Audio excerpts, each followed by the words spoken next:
This problem reads, Professor Holmes gave his first test of the semester, and 87% of his class passed. On test 2, 47% of those who failed test 1 passed, and 76% of those who had passed test 1 passed.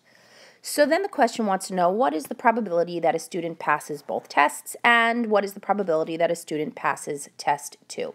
So this is a great example where you would probably want to use a probability tree. So let's start our tree, and let's see what we have. We have test 1, pass, and fail.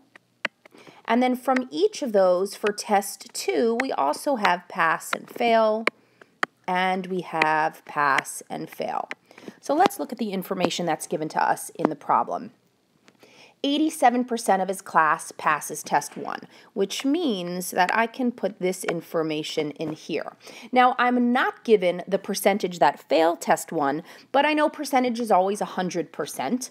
So if 87% pass, that means this has to be a 13, and I fill that in also.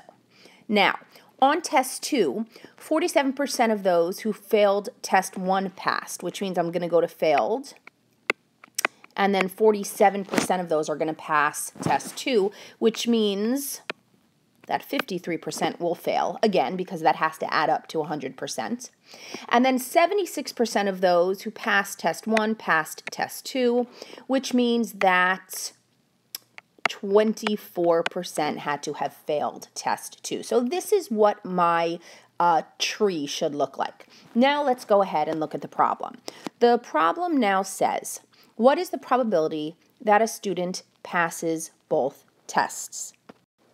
So if we want to know passes both tests, that means that we are going to follow this path and this path. That's the student who passes both tests, which means really it looks like the probability of passes test 1, let's say, and passes test 2. Well, in order to find that, what we do is we look at the probability that he passes test 1 times the probability that he passes test 2, given the fact that he's passed test 1. So all we really need to do here is multiply the 87%, that's the probability that he's passed test 1, and then the 76%, because those are the students we have assumed that they have passed test 1, and now they've also passed test 2. This gives me 0.6612, or a 66.12% chance that a student will pass test 1 and then pass test 2. Okay, great. Now let's go ahead and let's take a look at the second example. What is the probability that a student passes test 2? Well, here's the thing. We have two options here.